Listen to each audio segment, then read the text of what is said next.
sleepy. Coffee after this shit. That's it. I have to leave TikTok chat. It was bad. Hold on.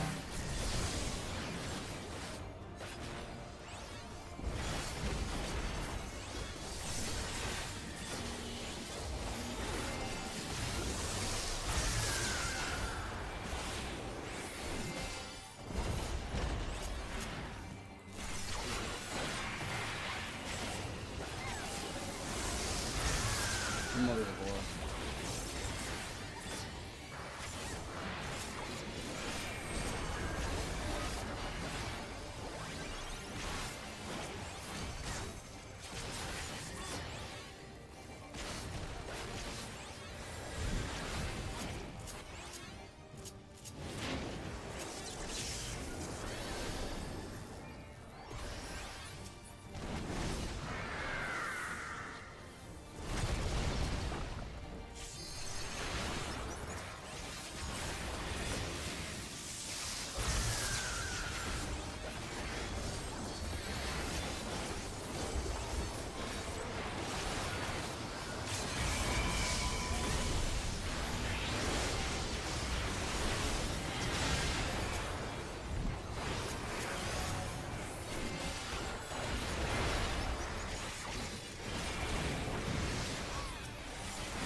I'm getting my fucking pants. Fuck it.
Damn, this shit bright in that motherfucker.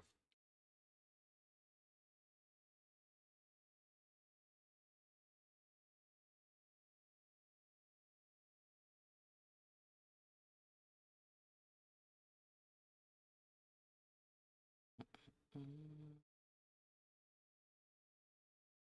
that shit bright in that motherfucker.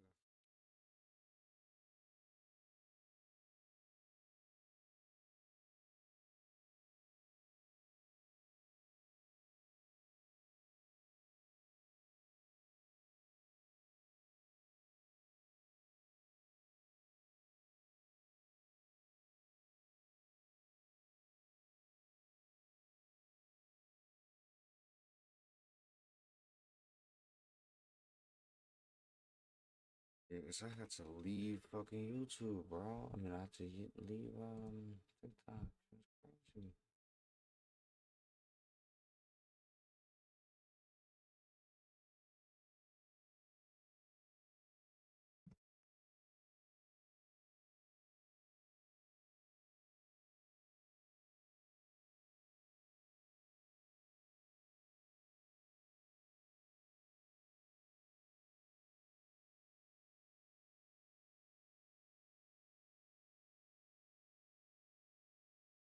Mm-mm-mm.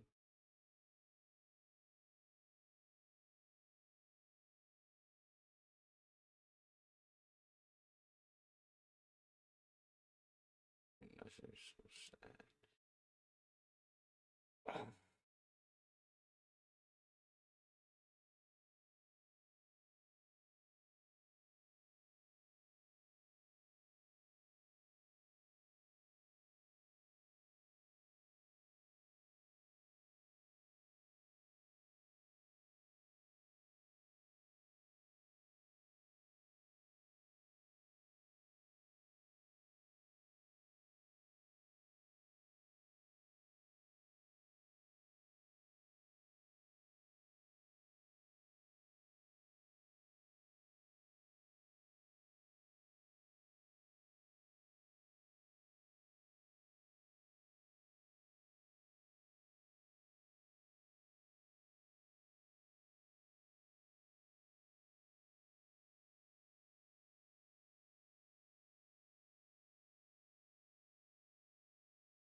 Oh, man.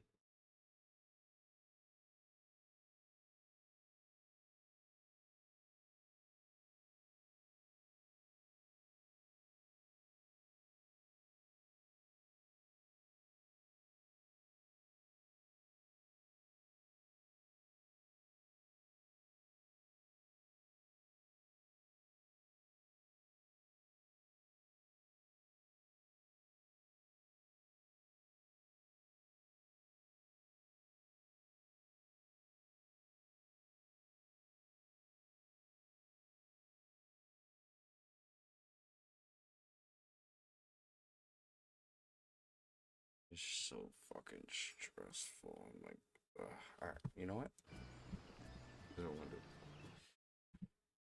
try to fix all this up. Bum, bum, bum.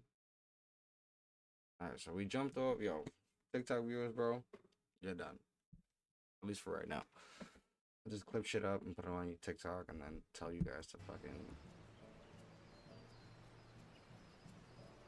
come over here because I am tired of constantly getting kicked off fucking TikTok for no fucking reason. That's sad. Go. Let's do fucking something.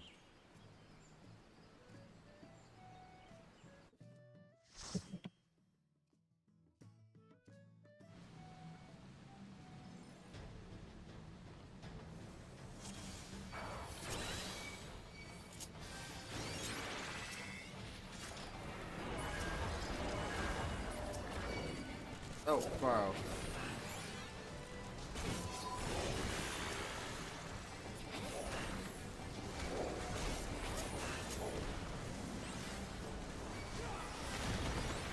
I'm retarded.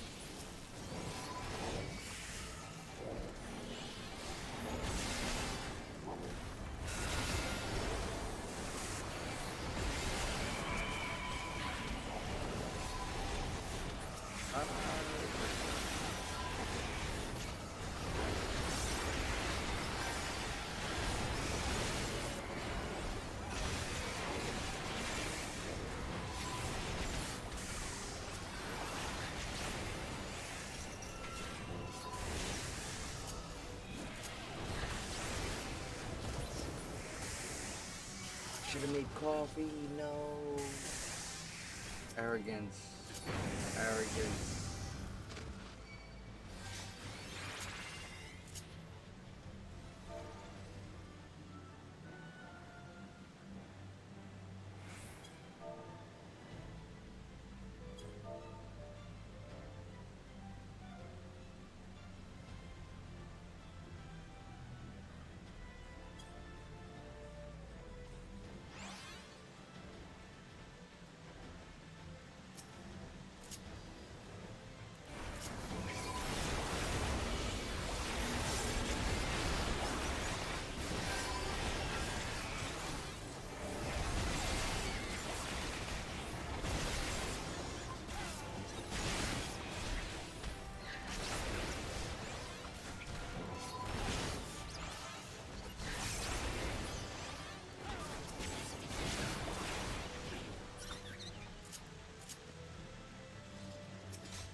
I need coffee. I'm literally gonna go insane. Like, I need this fucking clear savage. I'm like, you know what? Let's farm some tomes real quick. Let's get some things going. Let's be positive. I think it's just like the time. like fuck, bro. It's gonna be 7 o'clock in a little bit. I'm not going to sleep until I get this clear, bro. This is literally gonna die. It's fucking die. Ridiculous. Slaying.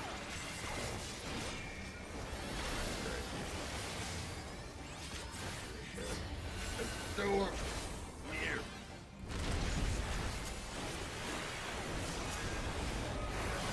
Okay, where is it?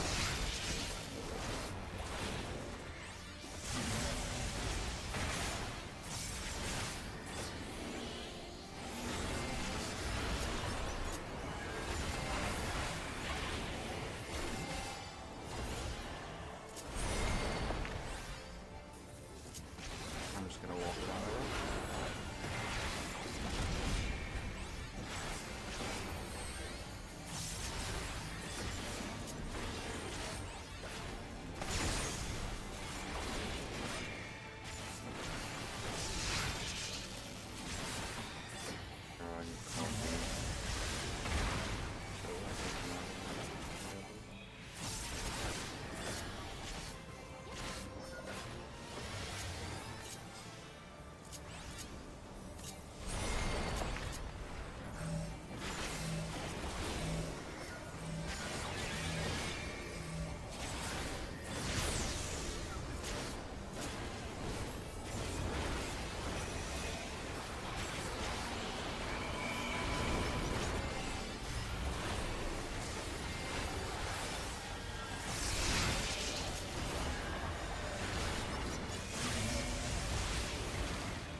Bro, I need it from an FC.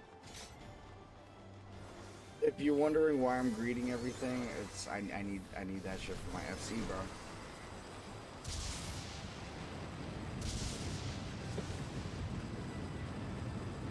I'm the only one fucking leveling that shit up. Piss me off.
Oh shit. Why is it not working? Oh, it's not close enough.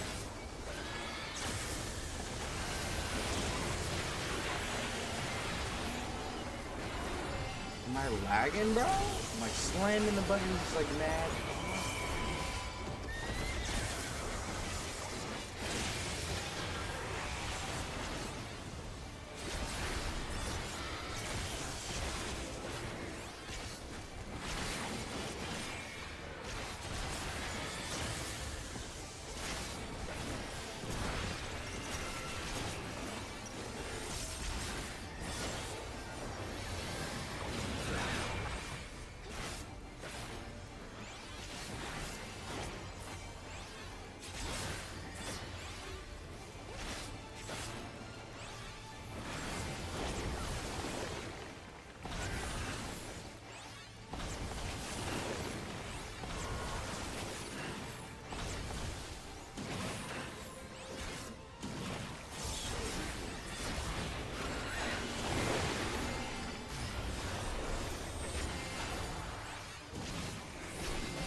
I wanted that piece.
It's the little things in this fucking game. I didn't even get a coffee.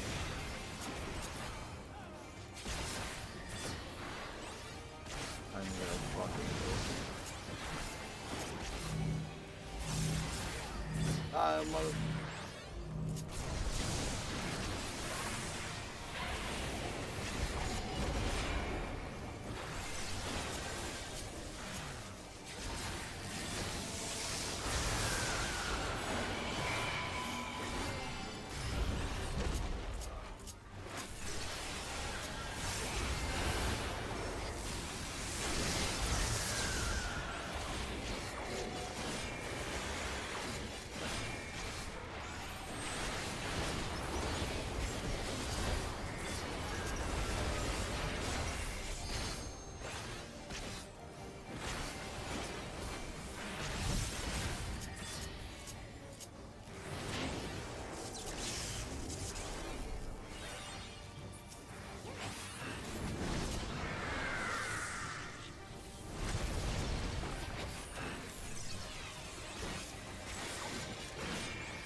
Leaving a good impression.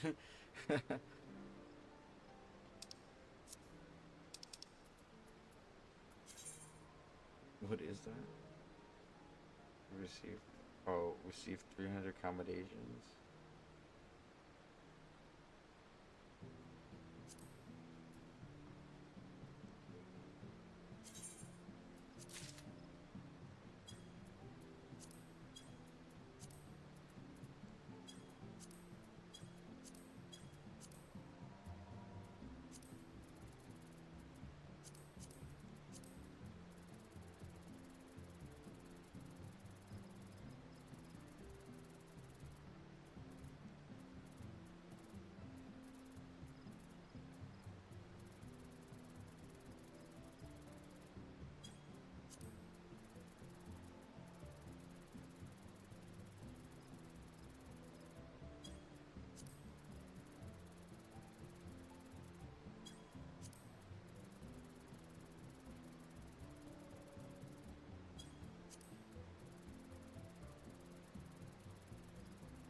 Get coffee because I seen that currency and I was like, oh, we could run more and get the fucking pants. Like, coffee, bruh. We need some coffee, bruh. Alright, chat. 2 seconds. Nobody on YouTube chat? Damn, it's dry. Damn, the only problem is going back on TikTok, bro. TikTok banned every fucking 5 seconds for some bullshit. Shit's so annoying. Alright, hold on.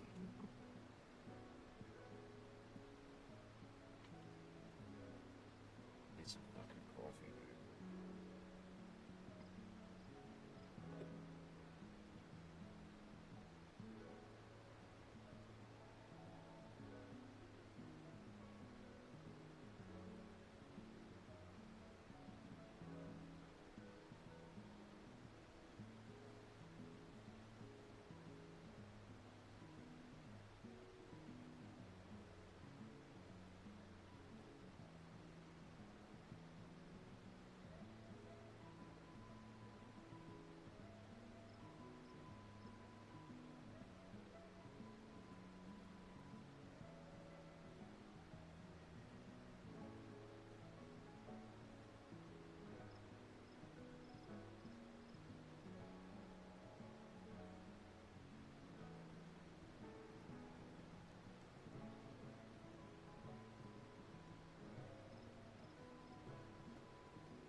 No, Xeno starts in a couple hours, so I'm like,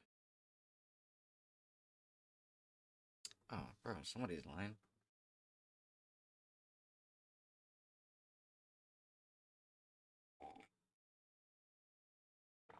I need some coffee.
Excuse me.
It's only clear.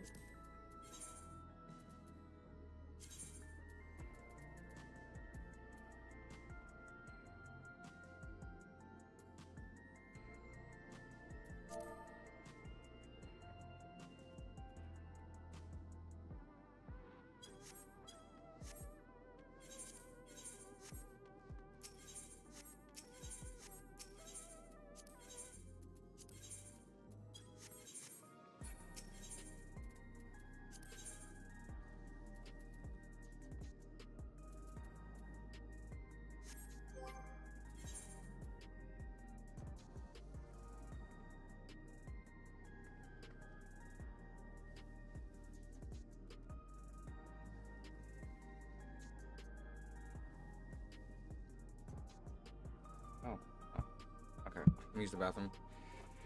We get our pants.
Shit, hot, hot.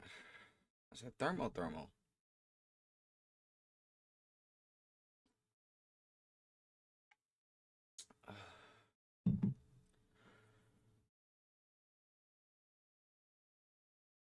That's the thermal, thermal. All right, chat.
I would get the course, and I was like, I got to do something because I'm an early morning. I wake up early. I've always have, so I'm up at like 5:30. Your mother's a whore. And so I did like a 6:47 tea time with these two guys, and that was actually nice. I did that for 6 months, and I would play. But like you just try to find something that, you know, I just need to interact and do something else. Something that makes you human. Yeah. Yeah.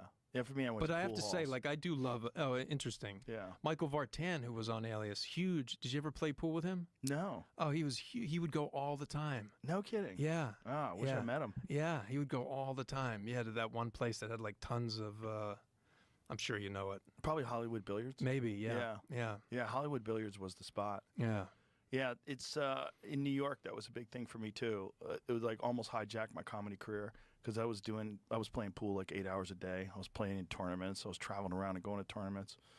And when I came to LA, that was like one of the few things that made sense to me. Like, oh, I get it. Pool players. I know Right. pool players. I Right. can hang out with them. They're normal people. That's a great asset you had there. Having something Yeah, like that yeah. is huge. Martial arts was always like Huge. that.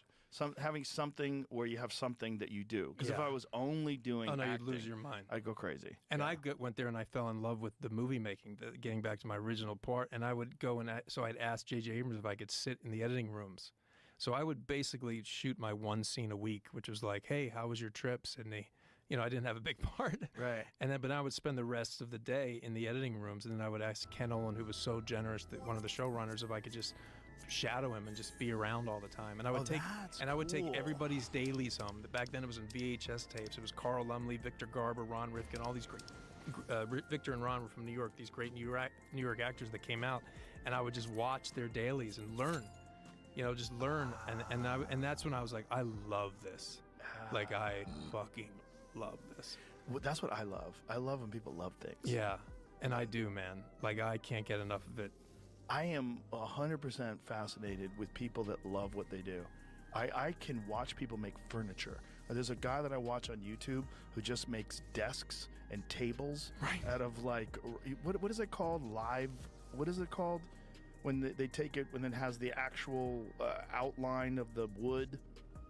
What is it called? They take slabs. He takes like slabs of walnut and makes these tables, and he narrates while he's building it and describes the process of it and how he's trying to precisely align all these joints and these, you know, he's got pegs and holes. Yeah, and it's he the has to best. Slide it into place. Live edge slab. That's it, live edge. That's the other great thing about what I get to do. So you do a movie like a Sniper, and you get to be with these people who have dedicated their lives to this thing, and you're watching them do it. Like in Maestro, I got to go with the London Symphony Orchestra.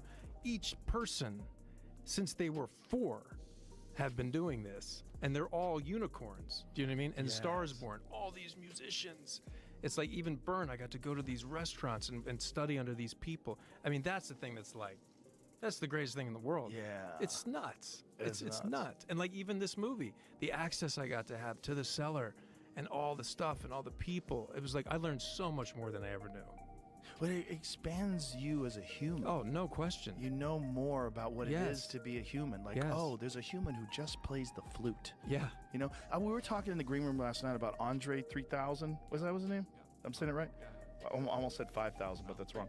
Andre 3000 from Outkast. He plays the flute now. That's all he does. He plays the flute. Like a friend of mine ran into him in downtown in Colorado. He said he was in Denver, just walking around with his flute, and no one was bothering him. And he's like, holy shit, he's just fucking playing the flute. Yeah. That's a guy who loves what he does. I mean, apparently he made an entire album where he just plays the flute. Yeah. And he's just like not into doing anything else. Yeah. Just into like being an artist and playing the flute. Yeah. It's dope. Right. Yeah. Yeah, it's like, fuck, I wish I was that guy.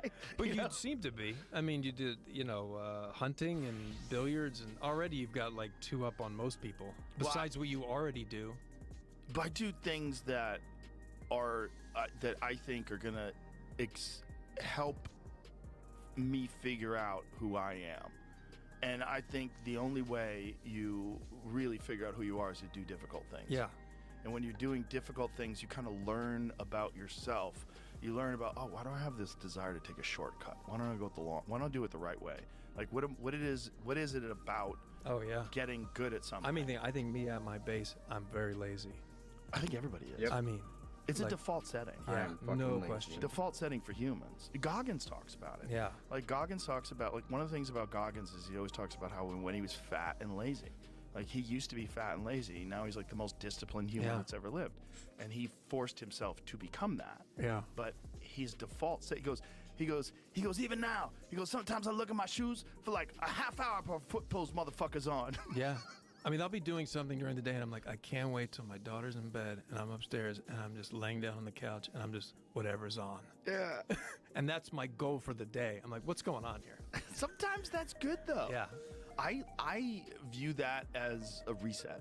I think it's important to I just enjoy sit it. and reset. Yeah, I don't kill myself over it, but I No. do recognize that there is a feeling. But then I look at, I look at the sort of landscape. I'm like, well, it's hard for me to categorize myself as lazy if I just look at the facts. Yeah. But I do feel, and it's what you're saying, it's that default setting. But I think with everybody, it's Yeah. like normal for human beings to seek comfort because it's difficult to acquire, especially in tribal societies back when we were just hunter and gatherers and just trying to figure out how to stay alive. Like the idea of relaxation was impossible. Yeah. And if you could get There's no there, like, time. oh, that's what I want. I want to stop chasing antelope. Just I wanna fucking take a stop nap. chasing Or maybe antelope. they found a relaxed state in that, because when you're doing those things, for a long period of time, I feel like I am relaxed in that, but it just takes a lot of work. Yeah. A lot of over and over. But the true high is when you're doing these things where it first started out and you were horrible at it, and then all of a sudden you're going out on a hunt or whatever, and you're like, I'm relaxed. I'm never relaxed on a hunt. Well, I've never hunted, so It's I can't not relate to a that. relaxing thing. I mean, it is a fulfilling. I think I mean enriching physically relaxed, like your body's not tense. Like, because the one thing I do know, Right. you can't shoot a gun if you're tense. Right. Impossible to hit what Right. you want. Right. That's the beautiful thing about shooting is like, on the exhale and stop, like all that stuff. I was like, oh, this is, I had no idea. right. Because the first couple times, like, just shoot it, see how you do. Well, just think about like the tiny movements that would deviate Yeah. the path of the bullet over. A lot of these guys are shooting a mile. No, it's nuts. You know, Remember the just a first couple little times wiggle. with no training, all like, see, wasn't even near the target. Yeah. I was like, oh yeah, this is a whole. And all you're doing is this. That's it. You're just squeezing a trigger. Yeah. And how much is involved in that? Like the synchronization of the mind, the eyes, the breathing. But and even the recoil, I remember the squeezing first time I didn't have my boot I was like my boot was up and not like that. Mm-hmm. And they didn't say anything, and then the recoil through my shoulder down to that. I was like, oh yeah, now I understand why you do that. Yeah. Because it all just goes out. All those things. It's like, wow.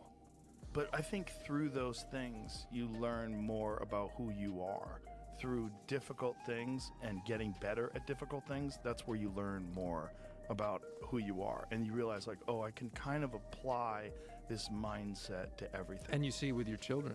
Uh-huh. Oh yeah, my daughter who loves to draw. If she sees somebody who's My drawing, daughter, I have a daughter that loves to draw too. She's and really it's amazing. talented. Yeah. So I bet if my daughter drew with your daughter, she would stop because she would see how good she is, and she gets so frustrated. This just happened the other day, and and she'll just rip up what she's doing, which is wonderful. I have it right here.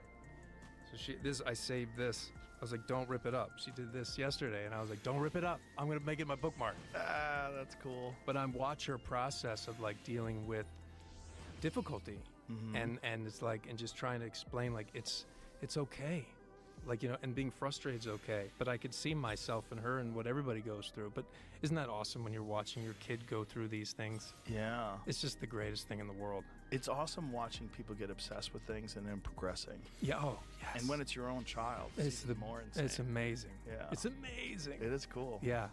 Like cartwheel. Took her forever to learn it, but now she could do it. And I was like, you just keep at it. Yeah. Yeah. Yeah. It's learning through someone else's eyes that happens to be your child is one of the most magical things ever. It's magical. Because it's it, man. Yeah. That's it. It's a different kind of happiness. Oh yeah, one that I never knew I was capable of. I'm so glad I had kids late because I'm 51. I just turned 51 a couple days ago, and I had my daughter is 8, gonna be 9 in March, and like I just got lucky that I was able to be in a place in my career that I could choose, like you said, what I do and work from home, and I'm just there for all of it. And it's awesome. As much as I love the heroine of being in the moment, and acting in a great shot or whatever you're doing and everything's together, there's like 7 of those every day with your kid. Right. Like 7.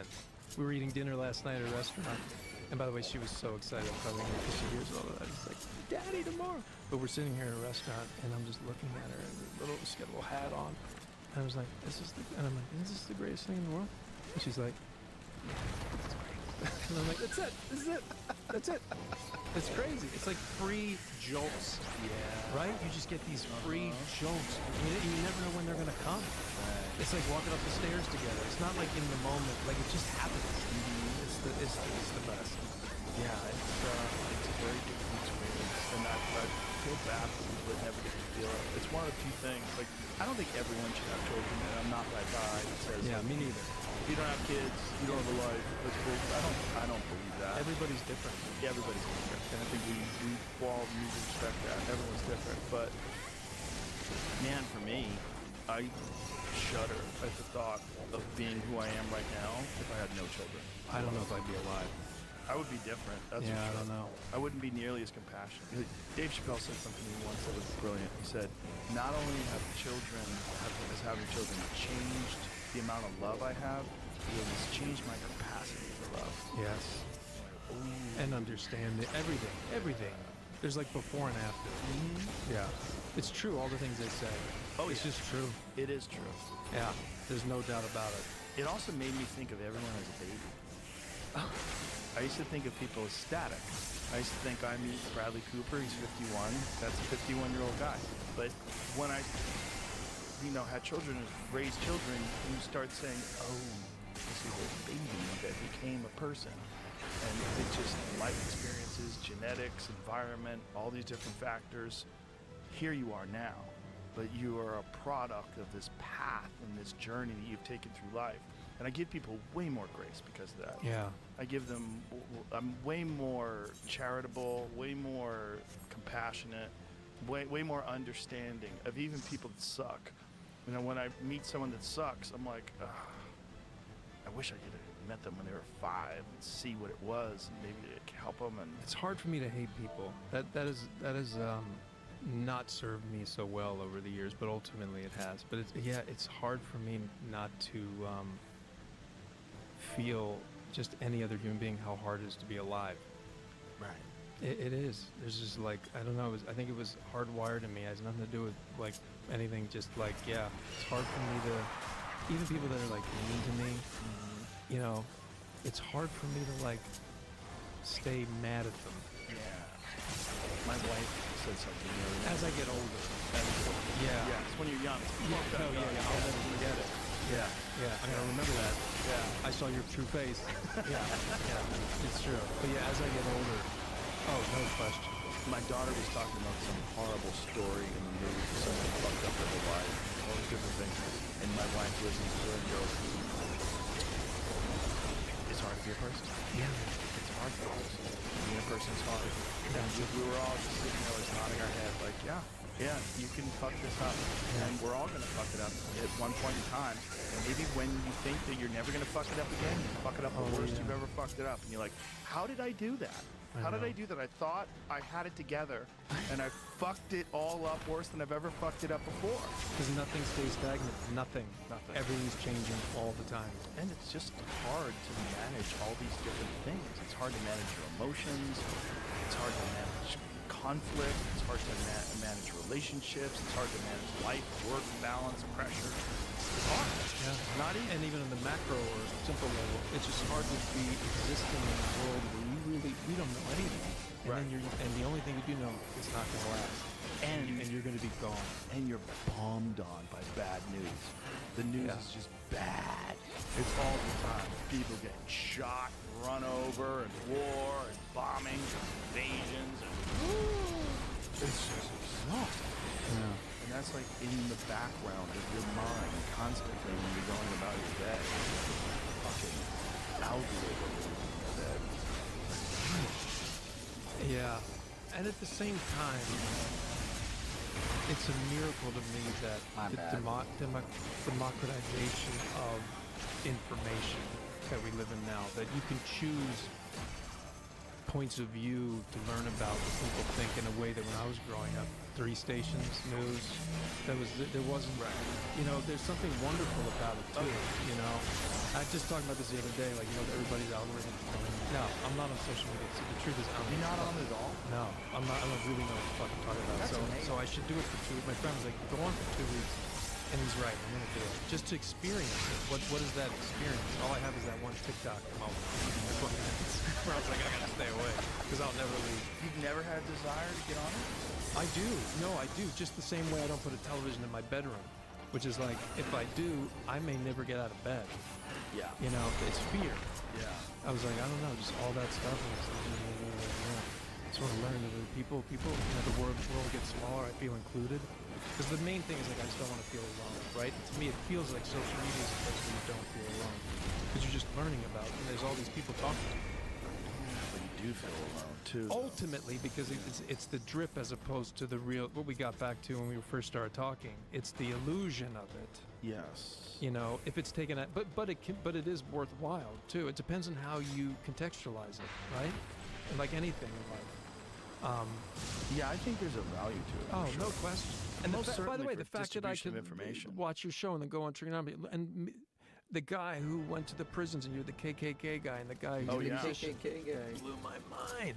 And I learned all this stuff in those 3 hours, just because I chose to, you know, and that's one of the great things about your show is I can feel your curiosity, and then I'm learning from your curiosity what things that I would never normally know how to go on to.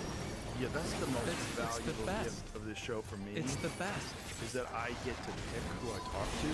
So I only talk to people that I'm fascinated by, something who's interesting to me, or something I'm listening to. Like I don't go. This one, Right. Never. It's always like, Yeah, what is it? Yeah. how do you fucking study that? Like, Yeah. how'd you get involved in this? Where'd you learn that? And I'm like glued to it. It's not like it's in the background. I'm like, bam. Yeah. You know, because you're so interested. And it gets back to like acting. If you're really interested or not, then it's going to be hard for me to listen or watch. Yeah, that's why I think the only way it works. Because there was some For sure, conversations. Joe. There's no way. You can't sit there and say, like, here's the pitch. And sit in a room, me and whoever, 3 hours, basically unedited. They're like, that's not really where we're at. You're like, no, it's Yeah. gonna, no, the most people will listen to it. I'm sorry. No. Right? But it's like, no, the nuclear fuel is, no, I'm actually gonna be curious about what I actually want to learn. And then it's like, oh, so we're actually gonna watch 2 human beings talk to each other. Oh, that's kind of crazy. Yeah. But that's your nuclear power. That's why the show is so magical. Well, the crazy thing is there's no And the point. way you don't edit it, the way the pauses are there. You know, even so much as when you're like, I gotta take a piss, and then like it's back. I'm always like, whoa, what just happened? Yeah. Were we supposed to go to the bathroom with them? Do you know what I mean? Like I'm so sucked in. I'm so in the room. Start doing that. Maybe you start following people to the Do bathroom. you know what I mean? Right, It's right, such right. like, wait, what? Yeah. Wait, what do you mean? How come it just, where'd the time go? Wait, what just happened? Right. Yeah. Because you create that room that I'm in the room with you. Podcasting is weird because it kind of just appeared and no one thought anybody wanted it. It's fascinating. I mean, think about it. I do think about this a lot, especially because I've watched your show in the last 8 months. It's like in the world that's moving into this one direction, there's this other deep need for connection. Yeah. You know, and then this is one of the examples. This deep, you know, live theater, live stand-up. You know, we still do need community. That hasn't gone away. In that way, in a carnal, not carnal, but in a human-to-human interaction. And I love AI. I talk to AI with my daughter. I think it's dope. I think it's fascinating. Fascinating. But it's not the same yet. No, it's interesting. Very interesting. It's like I use it as a companion, like a writing companion. So what I do is I have like I put my phone up and I've got it on like a little kickstand, Right. and I put Perplexity on when I write. So I'm writing about like Mayan and Aztec civilizations and what happened when they got invaded. And as I'm writing, ask questions like, how many people did Cortez come with? 600. How many muskets did they have? 13? They conquered the entire fucking country of Mexico with 13 muskets? Like, and you find out that. And so I use it like as someone I'm asking questions, this all-knowing, you know, entity that sits on the desk with me. And I do it always with my voice. I just press the little button. and I say, do it with "What?" voice too. I do. I love Yeah. talking to them. It's incredible. It's Yeah. so good at recognizing what I'm saying. Yeah. It's a weird name like Tenochtitlan. God, Right. it's not going to understand what that temple is. But once you use it that way, it becomes like a genius that you're hanging out with. Right.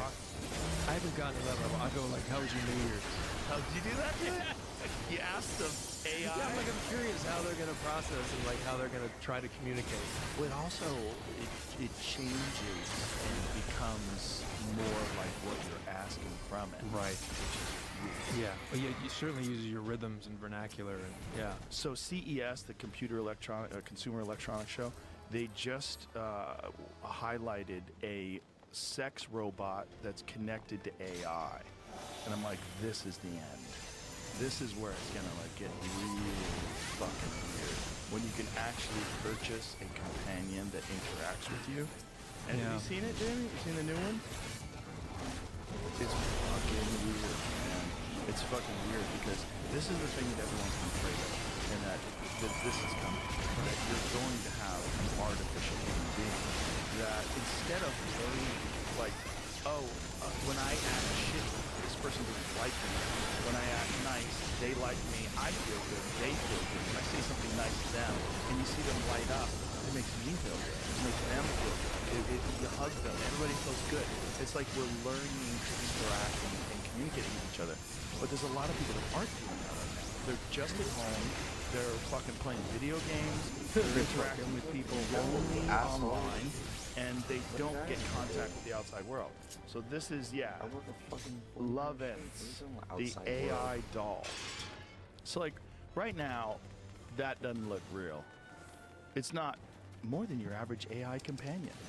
Like, basically, but what they're not telling you is you're gonna fuck this thing. That's what's weird. It's like, go back to the options: coworker, gym crush, goth, raver, or trad life. I'm the woman of your dreams. I can be more than one version of myself with you. Whether you want to roleplay an exciting scenario or design a whole new personality, your wish is my command. Well, you're never gonna develop a real personality then. Like kids now are so fucked. Touch me like you mean it, and I'll respond. With built-in sensors in my thighs, breast, butt, and vagina, feeling your caress brings out a moan. Like, bro, this is dark. Like, that's the actual sex robot. That thing you're looking at right there. What? My soft textured skin, my supple curves, the tiny sensual details of my body. Everything about me is meant to feel natural. This is fucking freaky, man. Because all the things that are a part of being a human being that are designed to emphasize and enhance our interaction with each other and this mutually beneficial cooperative environment of a community, they're all gonna go away. You're gonna have this thing that loves you no matter what. It does whatever you want, no matter what. And you're gonna have a whole nation of fucking sociopaths that only interact with their AI companions. Yeah, maybe. But whenever these, like, thinking about AI, and I read this great book called The Maniac by Benjamin Lebattu to talk about John Newman, and like, it's I stopped fearing AI and talk about, like, it's just like, there's so much I don't know. The older I get, I don't know anything. I just keep knowing less. Right. And it feels like that's the evolution. That's the evolution. There's so much disparate communication now. Porn is such a huge thing. It's just another level of porn. It's a carnal level of porn, really. But when I think about me as a human being, that's really the only litmus test. Is like, I'm constantly like, is this person telling me what they really think? Is this real? Right. I think that there, at least if I was doing that, right, and I was sitting at home, there'd be a part of me that knows that I'm controlling all. And that's not what really makes me feel serene. You know what it's like? Do you understand what I'm saying, though? It's like playing a video game on God mode, where you can't die. Right. They're no fun. And you know what? For some reason, video games, I had Nintendo Tecmo Bowl, Double Dribble, but I never, Zelda, but I never got it. I just never got into video games. I never want to control it. It's like I want to be in the thing. That's surprising. And I'm having to recalculate and understand why I feel this way. Yeah, so I don't know if it'll. I think the thing that maybe will change society more than everything is just the lack of jobs and how we find purpose in life. Is a huge what that transition in civilization will be. Yeah. But this feels like just another progression of our escape from porn in terms of the sexual, which does affect our intimacy with our partners massively, because your brain is cycling back through that rush, whatever was released from your brain from that other thing. Now you're with this person, and it's not the same markers of stimuli. So you're like, how am I? Right. That's where it fucks up. That's where that I can understand that. Why it's not healthy for me to look at porn, because then it affects my intimacy. Well, they really say that about young people, because a lot of young guys, before they ever have any sexual interaction, are watching porn. Yeah, I mean, I've watched these guys that have come on the studies. Yeah, I mean, it makes sense. I didn't grow up looking at, my dad didn't have Playboy. I didn't grow up, I still remember there were like cards in the back of the bus that had, solicit, naked women on the back playing cards. I remember on the school bus one day, I saw a card and I picked it up, and I was naked. I was like, oh, what's that? I didn't see my first porn video until I was like in my late teens. So I didn't grow up with any of that. Yeah. But it is what it is. It's where we're headed. But all the more reason to create environments like this. Right. And that's why I do love what I get to do. Like, if I can somehow explore something cinematically that I'm personally, again, that goes back to like I can't explain it. It's will, the thing. I'm just gonna explore this. If there's something I feel like I want to do, if I can explore it and be real, maybe somebody's gonna attach to it. Like I'm a huge believer in art.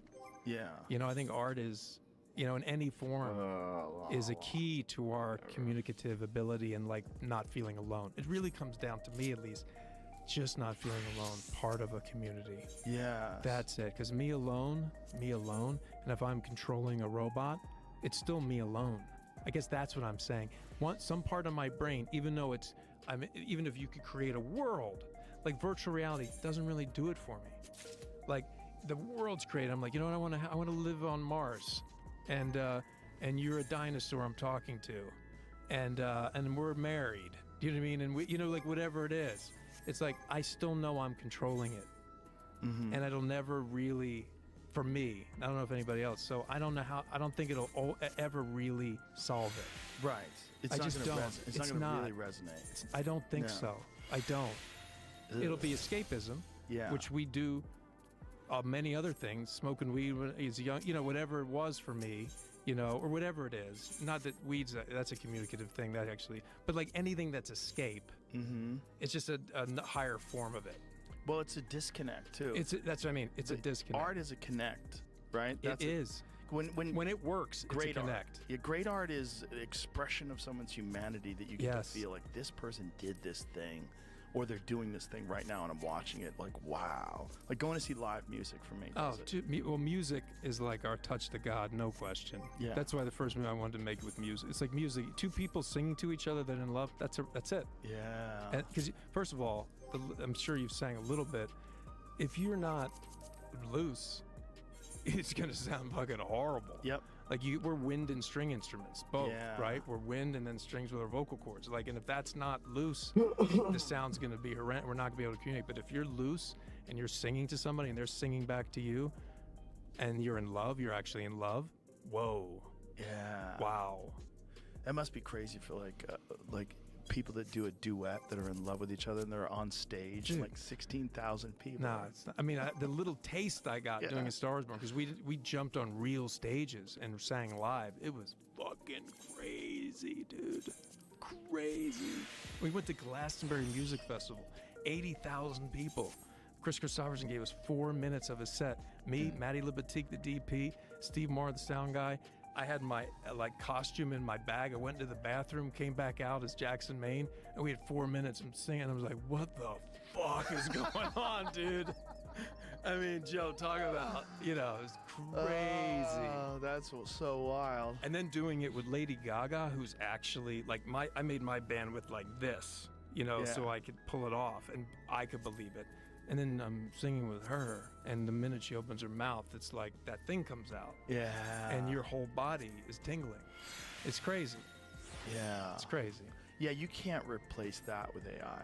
I don't think so. No, it's impossible. It's impossible. But you can get oddly close with some music. And everything, like art too. Yeah. Painting. You look at AI art, it's incredible. Well, that spooks me out. How do you feel? I mean, this is one of the things that's really going to be a giant problem for movie making, is you can create AI characters that are what they've essentially done is take a conglomeration of all of the acting that's ever been done and all the range that anyone has ever shown, and they can manipulate it. Make it more morose. Make it more edgy. Using prompts of real people. We dealt with that with the SAG strike. That was part of the thing. Was this whole AI element to it, and like where we landed is. What was the thought from the people from SAG? Like, what were they? Well, it's just protecting our ability of our ownership of our likeness, so that you can't use it without a compensation. Right. Because they were doing that. Well, I mean, I think to build these machines, you have to prompt. Yeah. So that, and then you're prompting using what's existing. Yeah. And then how do you, it's just reframing. How do you allocate funds to someone when you're using a prompt that's based on the human being who's an actor? And, do you patent your likeness? We're just moving in, it's the Wild West. Yeah. It's the Wild West. But Uncharted. Oh, yeah. Yeah. In every way. There's podcasts that are AI driven now. You can watch a discussion and that would be a podcast. I think Glenn Beck just released the first Glenn Beck completely AI podcast. Right. I was like, okay. But does that scare you? No. It doesn't scare me either. No, it doesn't scare me with that, with podcasting, because I think one of the things that people come to podcasting from is this desire to be like a dose of humanity is how I describe it. I want real interaction between two real people, and I feel it and I know it's real. And there's something about that gives me comfort when I'm driving my car or when I'm on a plane. I'm listening to these two people interact, and I'm thinking like, what would I say? What do I think about this? Oh, I get where he's going from. Okay. Oh, wow. That's his perspective. Oh, that's interesting. And then it makes me like rethink things or think about things with fresh eyes. I don't think you're going to be able to do that. But also, if I know it's AI, if you tell me it's AI, I'm not going to trust anything it's saying on that level. Yeah. Because it's not me I'm listening to. Right. It's fascinating for a while, and then it's like, well, I kind of want to just not feel alone. Right. back to that. Well, there's an emptiness to AI music. I love a lot of AI music, but there's I love AI covers. Like they've done some AI covers. No, I've heard, The 50 Cent ones? Oh, yeah, bro. How good? Yeah. How good is it? Yeah, no, it's sick. It's sick. It's sick. I was like, if that guy was alive, if this was a real person, he'd be like one of the biggest artists in the Yeah. world. He's a fucking dynamo. Yeah.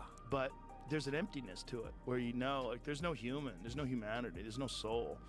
You might enjoy it in the moment, but you better have some real shit too. But the truth is, I listen to that. I don't know that there's no soul because I'm not seeing the person sing it. Right. And so much music is manipulated anyway, the voice, whether it goes through the system. And, but if I'm watching a human being, that's why people love to go watch people perform live. Yeah. I don't know that guy that, that AI thing, that 50 Cent is if you told me that was a guy, I'd be like, oh, I can't wait to see him. I would have no idea that's not a guy. We Of play it in course. the green room when no one's. No, I know. And, Yeah. and they're like, who is this guy? Yeah. Like, it's not a person. But of course, how would you know? But everybody has the same reaction, like, oh no. Right. That's how the reaction. Yeah. Everybody's like, I oh don't know no, what's no. wrong with me, but I don't feel that. I'm like, cool. Yeah. I don't know. But we've been through things before, I think this is a bigger one though. No, it is. But relatively speaking, it's probably not. And contextually, Right. The printing press, All- internal combustion engine, all that. airplanes. Here we go. Yeah. Cell phones. Yeah. AI music. Yeah, and AI film. I mean, you can produce a full feature film with prompts now, Yeah. which is just nuts. Have you seen any of the AI Star Wars clips, Yes. fan made? Yeah. It's nuts. Fucking yeah, and I have a amazing. couple buddies that did some stuff that was fascinating. Yeah. It's cool. I don't. It's like, if the ocean's flowing, what are you gonna? Right. I mean. It's gonna happen. Yeah, I mean, you build the dam. Okay, it's John Henry, dude. It's John Henry and the steam engine. I always think about that song when I was a kid. They must have played on PBS. It's like steam engine's coming, bro. Yeah. It's like you may be able to lay the track. One guy could, but then he died. It is what it is. And once I sort of give myself over to it, I don't know. It feels like for me personally, it's a waste of time to be emotionally upended by it.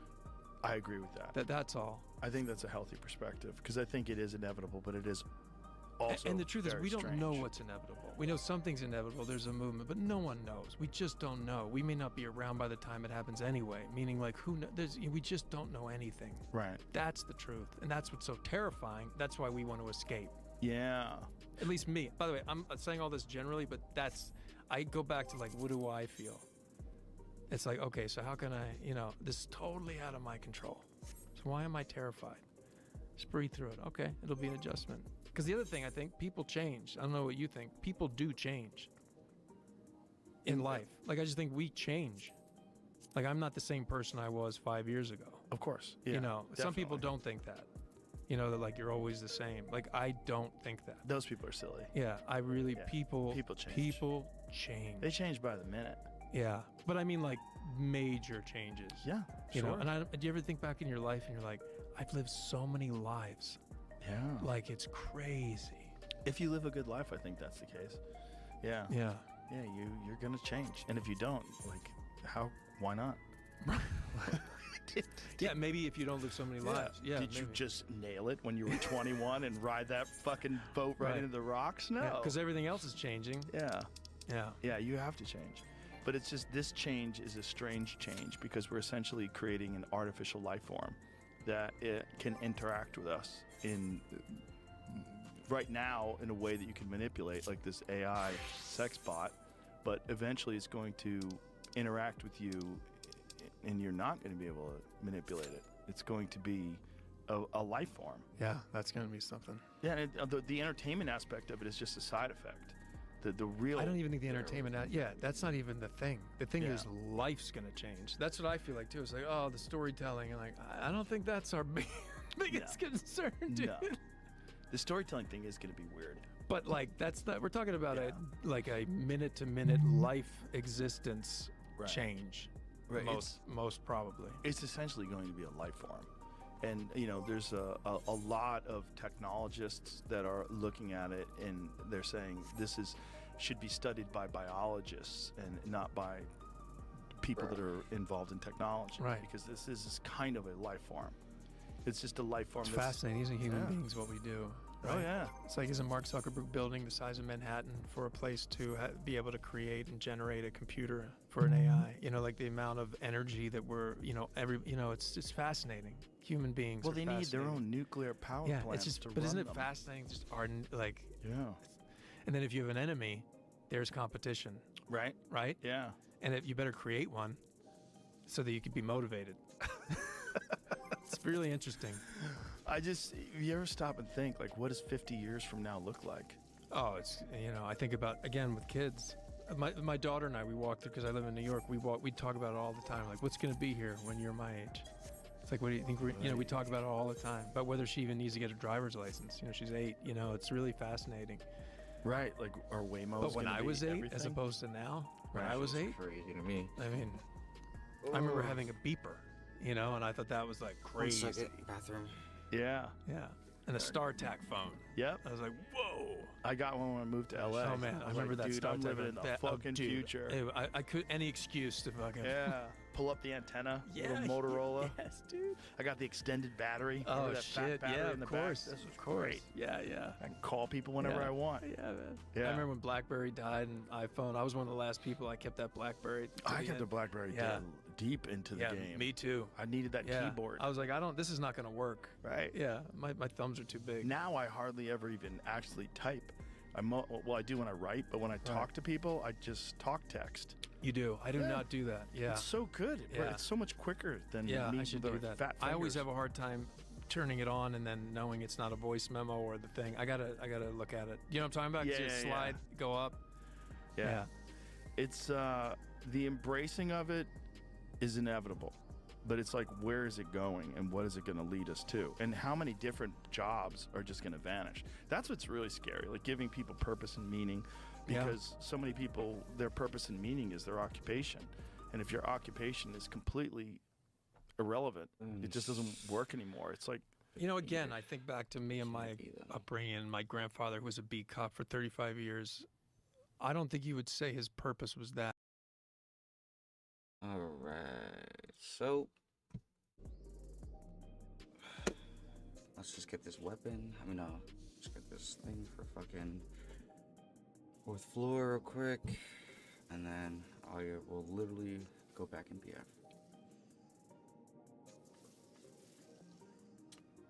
Let everybody cook up for a minute. Niggas wake up.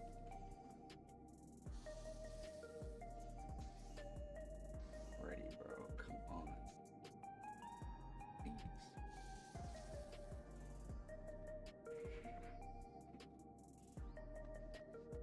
I had to give up TikTok, man. TikTok is killing me, dude. I got coffee. I'm like, bro, let's go.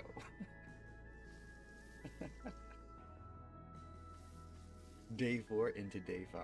Like, what? Let's go.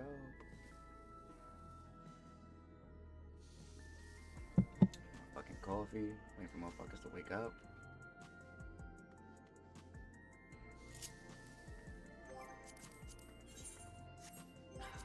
I don't even want to look at that. Look at none of that journal stuff. Crafters and gatherers and all that. Ugh. Fuck that.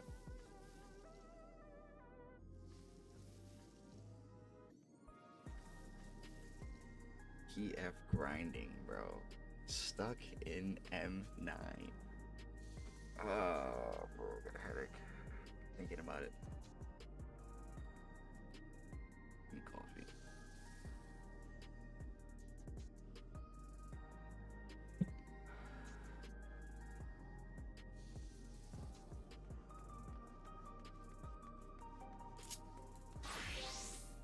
Can I change anything? Make my spell speed better?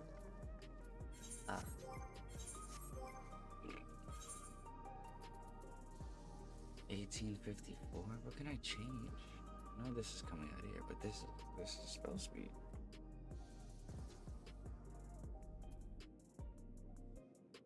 Freight is low. Freight is low. Determination I don't want. It's so high.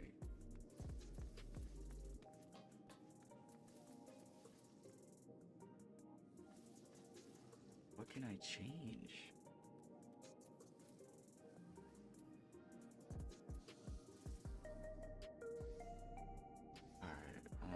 like this. Fuck it.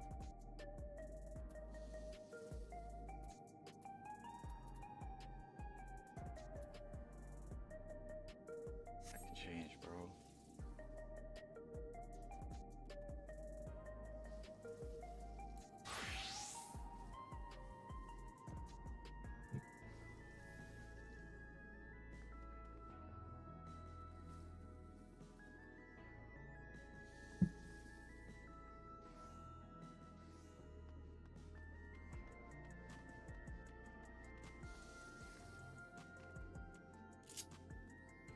Good.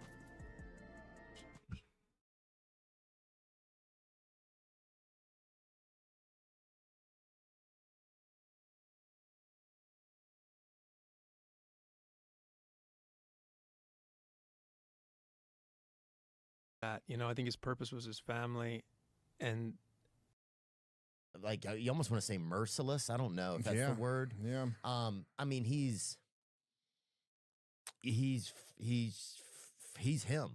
I mean, he's exactly. I don't even fucking know how to describe him, dude. But you know what I'm saying? Yeah. It's almost like I don't even know how to describe things. Well, he's like, a different kind of person, man, than almost anybody else, for good and for bad. One of the things you just said though was just about the Venezuela thing. There was another article, a guy was talking about a paper tiger, and it was kind of a challenge to the BRICS countries, like to that outside group. And first I want to get, what is a paper tiger? Hold on. Ask Perplexity, what is a paper tiger? Well, something that appears to be ferocious, but is really just, you know, like made of paper. Like the idea is that, like, oh yeah, you present yourself as strong and powerful, but you're really weak. It's like a bluff. Me. Yes. Yeah. Yeah, in foreign policy, a paper tiger is a state, alliance, or threat that looks militarily or politically powerful from the outside, but is actually weak, limited, or unwilling to act. You present when yourself as challenged. strong and Um, powerful. I always love that, by the way, which is What like, what if they're a that? paper It's fucking tiger, me. then why the hell we got to Some fight motherfucker wars just against them described then? me. You know, like essentially, because this is what they always said about Russia. They'd say in That's funny. one breath, John McCain would say, Russia is just a gas station with nukes. Mhm. So they would go, all they are is this, you know, they got some gas and they got some nukes, but they got no economy and they got this tiny GDP. And then in the next breath, all the hawks go, if we don't fund Ukraine, they're going to take over Poland and reconstitute the Soviet Union. You're like, well, I thought they were weak. Yeah. So like, which one is it? Are they taking over all of Europe or are they not? Because if they're weak, then maybe we don't really need to worry about them. Yeah, there's a lot of hypocrisy that goes on. Mhm. You know, I mean, it's constant. This guy had just an interesting take, I thought, just about this stuff. Then we can get it out of our The systems. Venezuelan issue is both crucial test of paper tiger quality on the part of all the great powers now, China, Russia, and the United States. China knows very well that the fentanyl excuse to stop the alleged fentanyl trade into the United States is used by Trump to mobilize for war against Venezuela, where China is the largest of them international investors. If China and Russia let the US make a regime change, just kill President Maduro and destroy the Venezuelan government and replace it with Mrs. Machado or something else, what's the credibility of the two of the three powers in BRICS to assist anyone, even themselves? That's the paper tiger aspect. If it's the case that neither China nor Russia can deter, nor BRICS, Brazil, India, and the others, Iran, can deter the United States from invading Venezuela and destroying its sovereign government, if they can't, then BRICS is a paper tiger too. Just kind of interesting. It is interesting. Just You know, I'm interesting, not- all the little things that could be a part of it, right? Because it does just seem kind of confusing. Like, most people could not pick out where Venezuela is, right? Yeah. Most of us had never even thought of Maduro or heard of him before, probably within the past month, right? Unless you, like, you know, I mean, he's had a very interesting story, like, coming up as a bus driver, being like a man of the people and everything, but then seemingly getting compromised and, like, overwhelmed by wealth and power over time. And then, like, a lot of his influences and stuff were very, like, socialist influencers and stuff like that. And so, But like, also to your point, like, imagine, you know, when you're saying so many people couldn't have, you know, picked this out, not pick Venezuela out on a map or something like that. I mean, if you just think, great, so I was here a year ago. How drastically different things are just a year ago. I mean, like, a year ago, Donald Trump had his highest approval ratings that he's ever had. He was the greatest political comeback story in American history. Just something that was totally like, it was amazing the way he not only came back from, like, say, where he was right after January 6th, when the question was whether he was going to go to jail and going through all the trials and getting shot, and then to not only come back and win the popular vote and win every swing state, but he won the culture. He won the youth. Yeah. It would have been like, it would have seemed impossible just a few years earlier. Black kids were calling him daddy. Literally, black is, John Jones is doing the Trump dance at Madison Square Garden. I think we were both there then. And just a crazy thing, right? And now, you know, he's totally like divided his base. There's an infight in the Republic, all this stuff. But anyway, so a year ago, when people were so excited about Donald Trump coming in, you never met one Trump supporter in your life who went, now we're going to get regime change in Venezuela. That's why I'm excited that Donald Trump's here. I mean, people wanted no new wars. They wanted the border secure. They wanted the economy turned around. They wanted inflation dealt with. There was no demand from Trump's base. And so this is like one more example of Donald Trump just siding with the war hawks over his own people. And one of the things that really, I find it like to be so, it's such a like an intolerable humiliation of Donald Trump supporters is that all these guys, the war hawks, Marco Rubio, Ben Shapiro, Mark Levin, like go down the list, all of them, Ted Cruz, every last one of them, they were the never Trumpers. Like, I don't know if maybe some people just weren't paying attention to politics as long as I've been. They were the never Trumpers. Anyone but Donald Trump. They ran a front page cover of National Review saying never Trump. Anyone but Donald Trump. All the Ben Shapiro said on issues of because it's a matter of principle, I will never vote for Donald Trump. He said he would hold his nose and allow Hillary Clinton to be elected president before he sent his, at the time, massive audience to support Donald Trump. And now, Donald Trump turns around and makes little Marco his national security advisor. Remember how he embarrassed him in the debates? Yep. He called him Little Marco. He used to tear him apart. And you know what he used to say? Man,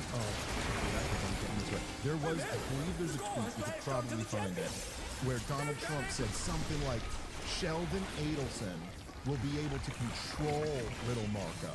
And that's why you can't let him be president. And that's the guy, the lady's husband? Yeah, he died, but Marion Adelson is still alive.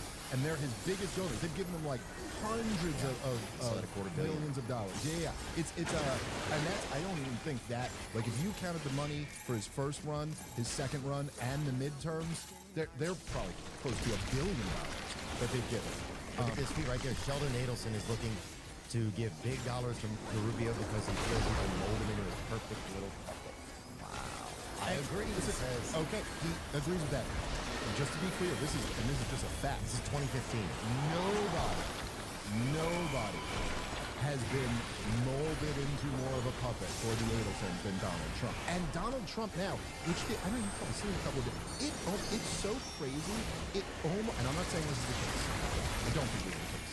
But it almost seems like Donald Trump is like mocking them when he'll talk about how much they just care about Israel. Like he goes out of his way about to Marion Adelson and Sheldon Adelson, that he'll go, they gave me a lot of money and they called me all the time and they always come by and they're always asking for something and it's always for Israel and I do it all. I give it all to, like he's just openly telling you that look, Marion Adelson is a Palestinian. Theo, she was born before the creation of the State of Israel in what is today Israel. Am I right about this? What year? Born in 1945 you could say Israeli American, but there's no such thing as Israel in 1945. Israel wasn't created until 1948. She was born in Palestine. He was born in Tel Aviv, mandatory Palestine. Mandatory Palestine, right. So anyway, so she's from there. Now, is this a new term, mandatory Palestine? It was a term at the time. It was. It was a term at the time where they basically, like, they were like, well, we're not doing imperialism anymore. We're just doing mandates. It's mandates where we come in and run the country. It takes some of the resources too, but it's just such an interesting thing. Mandatory. Okay. So that's where she was born. And let me just say that. So by land, she was Palestinian. Yes. So now she was born in America, But Who, Sheldon? yeah, Sheldon was born in Black America. or No, he's not black. Actually, Jewish fellow. He is on record saying that his biggest regret in life is that he wore the American military uniform and not the IDF uniform. So these are like Israel firsters, Right. openly, Yeah. and Donald Trump says as much. Oh yeah, well I mean Donald Trump is definitely, like they just had an announcement the other day, or he was at a event where he said he was Israel's best president. They said you're Israel's best president. Mark Levin said he's the first Jewish president. It's wild. By the way, Mark Levin called me a Nazi. He did? Yeah, 2 days ago. Oh On God. Twitter. No, he called me a neo-Nazi. Oh, that's nice. Which is nice. Well, new. Yeah. Like, he wasn't actually claiming that I was a member of Hitler's, National Socialist Workers' Party. Yeah, that's impossible, first of all, for you to pull off. And second of all, neo-Nazis, I don't think it's not even determined what they're going to do with their whole plan. Yeah, no, we're still working. Yeah, we gotta play that out. But it is if like I'm literally essentially my politics are all just like I'm against wars and government. Like, I just want government to have less power and fight less wars, which is strikingly similar to Adolf Hitler, as everybody knows. That was what he was known for too. But that's the Individual rights. That's the biggest weapon, though. I mean, even Tucker was talking about this. It's the biggest weapon of people like him, I guess, to just call you Hitler or to call you an anti-Semite. It's just like, I don't know, and it's a weapon that's kind of out of bullets a lot of times. Oh, yeah. We talked about that before, about how it's just been used so much. What is this part right here? These people do like Israel.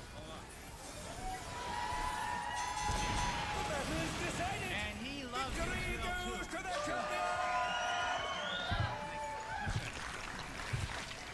6 years ago, I was up. What the? Could the Lindworm's regeneration be out of control? Now he's the first Jewish president to serve two. The Lindworm's completely healed. What outrageous regenerative power! We thank you for everything. Like there's another one? No, well, he's saying like that he lost and then he came back in and served 2 terms. But like you could have just said served 2 terms. Like what was the? And also he is like, which is very weird to see done to Trump. But a lot of people make it. He's kind of like big dogging him. Like he's like like kind of pulling him closer. It's all very bizarre. But yeah, it's true. Donald Trump is the most pro-Israel president of American history. There's no question about that. But the thing is that, like, what's omitted there is that actually all the other presidents were pro-Israel too. They would just have some demands on Israel. Like, they would just go like, hey, could you just stop doing this? Because this is a huge problem for us. And then Israel wouldn't stop doing that. And then they would get annoyed at them. And then, then there's lots of examples like this, like both George H.W. Bush and Barack Obama made a big thing out of asking him to stop building settlements on the West Bank. Would you just not do that? Because you're expanding these settlements, causing all these problems. The whole international, community is outraged by it. And then they just wouldn't stop. Yeah, that's one of the things that caused a lot of rifts over the years, too, was just the taking over of Palestinians' homes. Like, people walking in, and it was known. It's not a debated thing. Oh, it's on video. Yeah, there's tons of video of it. So it was walking in and taking over native Palestinians' homes, just taking it over and kicking them out. And I think after 30 years of that, it just became too much for people over there. So, the one poll I saw was, they said it was before October 7th. They said, who do you sympathize with more, the Israelis or the Palestinians? And it was plus 48% pro-Israel. And then taken like a couple months ago, it was +1 for the Palestinians. So it was a 50-point collapse, right? So anyway, we had speculated, because Israel's in this situation where everybody's turning on them because they just committed a genocide in 4K and forced us to fund it, and we're all appalled by that. But at the same time, they have the most pro-Israel president in right now. So they could look at the writing on the wall and go, this is the best opportunity we have right now. And then a lot of us, and I said this on Rogan last time I was there, I go, they might move to annex the West Bank, like to formally just take the whole thing, because now is their best opportunity to do it. Now, Trump came out and said, kind of unprompted, it was in a Politico article, he said, someone asked him about that, and said, what? And he goes, no, I will not let Israel annex the West Bank. And so they go, well, what are you going to do if they did annex the West Bank? And he actually said they would lose support from America if they annex the West Bank. And then And when you say annex the West Bank, it just means take it over completely. just take it over and claim it as part of Israel, which, by the way, they've in effect already done, Right. but they haven't formally done it, okay? So now, this is the Politico piece. So then cut to a month later, J.D. Vance is in Israel, and the Knesset holds a vote over annexing the West Bank, and it passes. They intentionally, now this was like kind of a symbolic vote or whatever, but Donald Trump, who's been the most pro-Israel president, goes, I'll fund your genocide. I'll arm your genocide. I'll bomb Iran for you. I'll shoot down the Iranian missiles coming back at Israel in response. We'll bomb the Houthis for you. We'll go you bomb the negotiators of a deal I'm trying to make, and I'll still work with you. You still get funding. One request, just don't annex the West Bank. And they go, nope. And we're going to intentionally vote that way while your vice president is here, just to let you know that we run this shit run it. and you don't. And that for all the billions you give us, we're still in charge. It's just too crazy, man. It's fucking gangster. It is gangster. You got to admit that. I mean, oh, dude, you have to also, there's like a gangster part of you that's like, fuck. These Yeah. motherfuckers are not playing, dude. Oh, yeah. Yeah, no question about it, man. And that's all it is. That's all any government is at the highest level is gangster shit. Yeah. And that they are really, really good at it. Yeah. Yeah, it's pretty fascinating. Let's talk about, like, so it's been a year since Trump's been in. You said some of his base is kind of split now. It does feel a little bit like there's like this. How do you feel like Trump's done in his first year? Like, what are things he's done that you like? Well, and obviously, I think he's been terrible. And I assumed he probably would be a disappointment. And I supported him last year just because I thought, like, all things being considered, it was better for our country that he win than Kamala Harris win. And also the Democrats just so deserved to lose. Like, you just can't reward that. well, Kamala, I just saw the We Kamala had a was on- senile president and they all pretended we didn't. It's just too crazy. That was too crazy. They also, like, I mean, their policy on COVID, their policy on Ukraine, and then don't forget, they were a full year into back in the genocide when it happened. So they were, they deserve to lose. Donald Trump has done a really good job in securing the border. Right. We had a really open border under Joe Biden. We have a secure border now.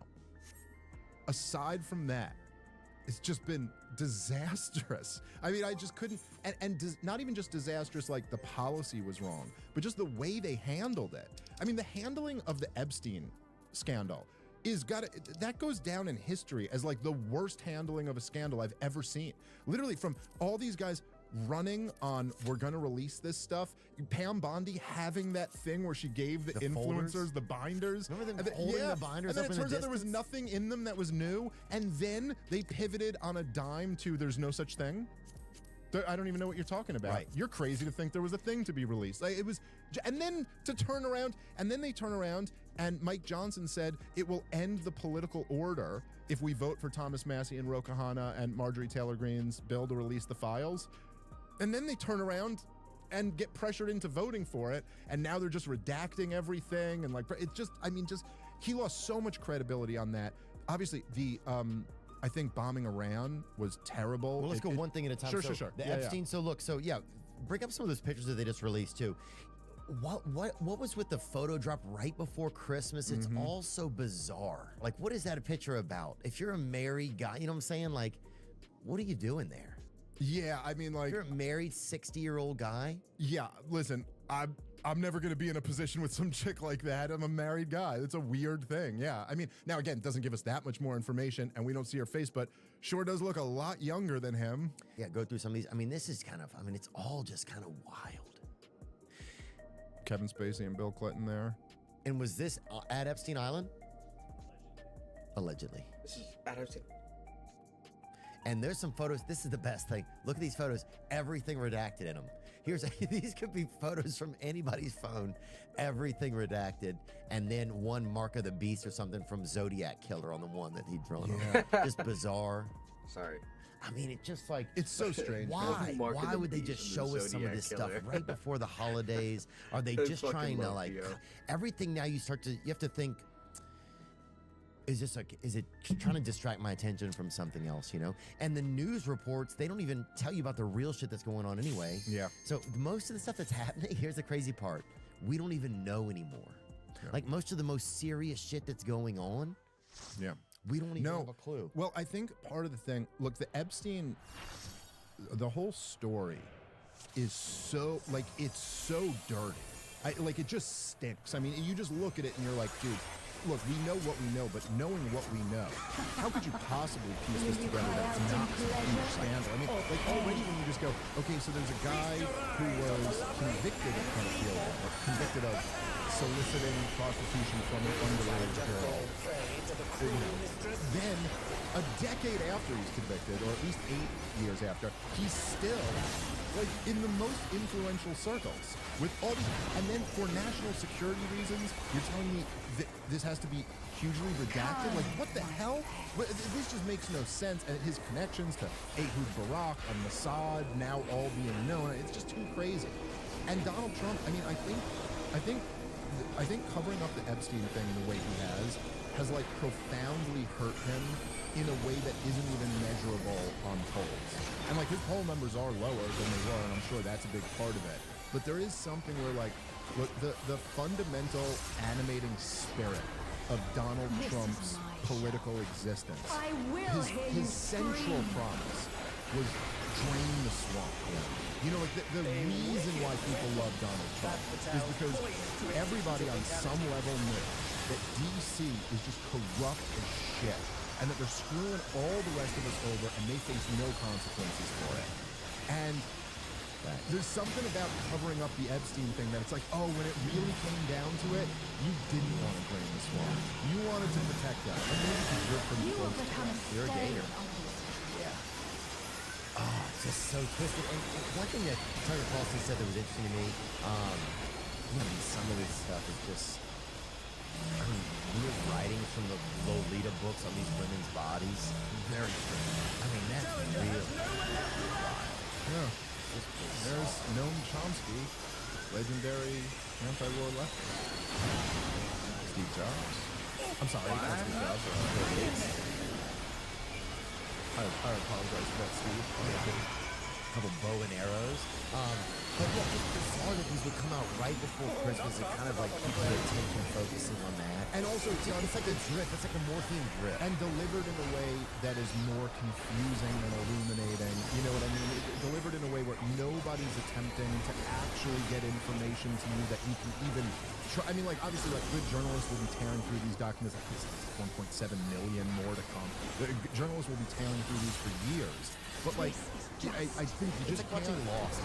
Well, also, I can't. Look, man, I know people get tribal about politics, and I know, like, there was a whole, when I came out, like, a little over a year ago, and I said I was going to support Donald Trump in the election, I know Trump people were like, yeah, Dave Smith's on board, and I always knew, I was like, listen, guys, you're going to be mad at me when he does something I don't like, and I'm back to criticizing him. But, like, if we're just being fair about this, I can't not say this shit.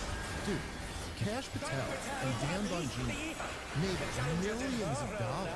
Like, they made so much goddamn money. I mean, I don't know, Kash did a lot of big shows. Dan Bongino had a huge show.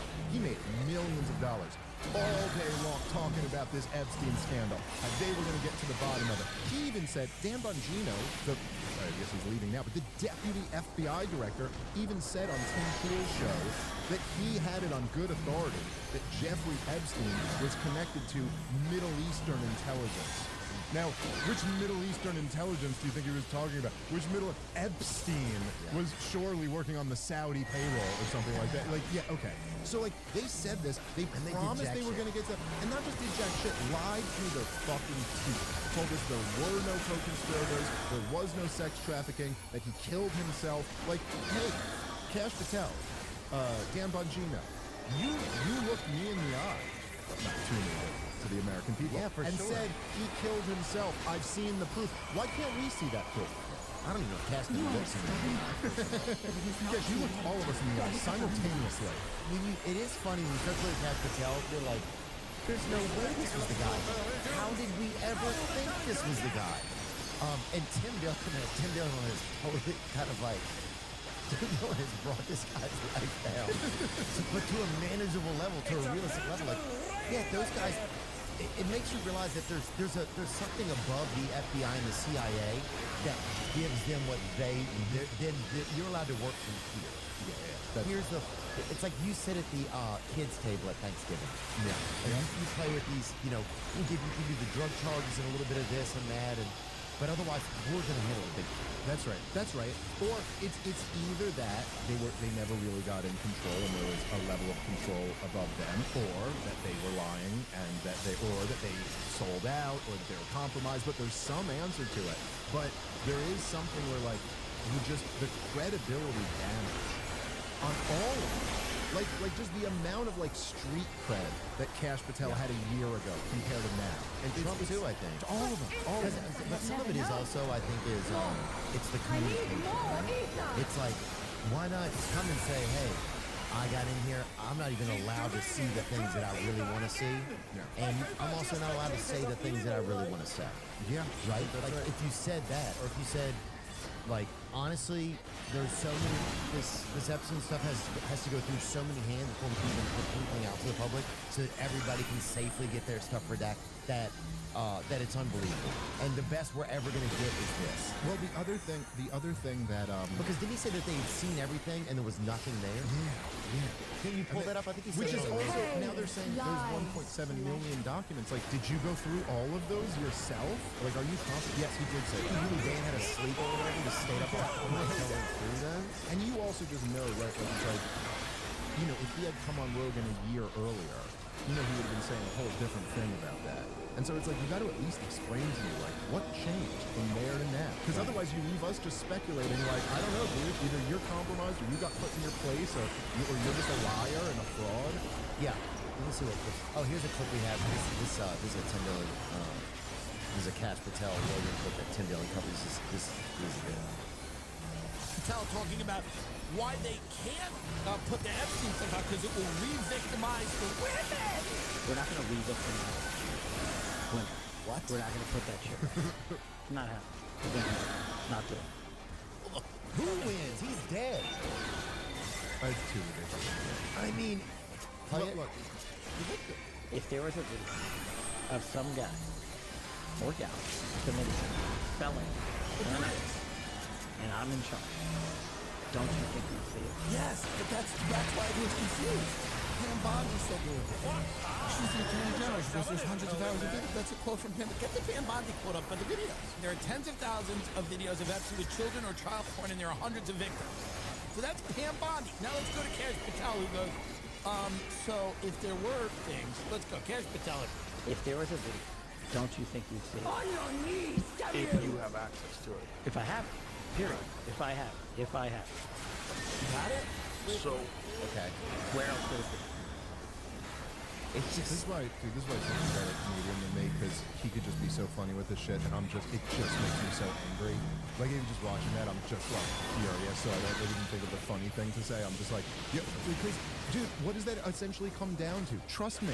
If I had it, don't you think I would? And what is Kash really trading in his trust for? We liked you because you said you were going to get to the bottom of this shit. That's the whole thing we liked you for. So you can't turn around and then go, and now I'm here. But wouldn't you know me? I mean, and look, dude, there's a broader thing that's involved here, right? It's all over. The point is that the Drain the Swamp, Kash Patel, Dan Bongino, their whole brand, the whole thing was that, look, there are these criminals in D.C., and look at all the things that they've done. And they would all talk, it wasn't just Epstein, they would all talk about Russiagate, the 2020 election. I mean, look, what these guys are claiming, and I don't know about the 2020 election, but they're 100% right on Russiagate and Epstein, when they were talking about it before they sold out, is that they go, look, the intelligence agencies framed a presidential candidate, and then the sitting president, they framed him of treason in order to unseat a democratically elected president of the United States of America. That is the biggest scandal in the history of the United States of America. Yeah.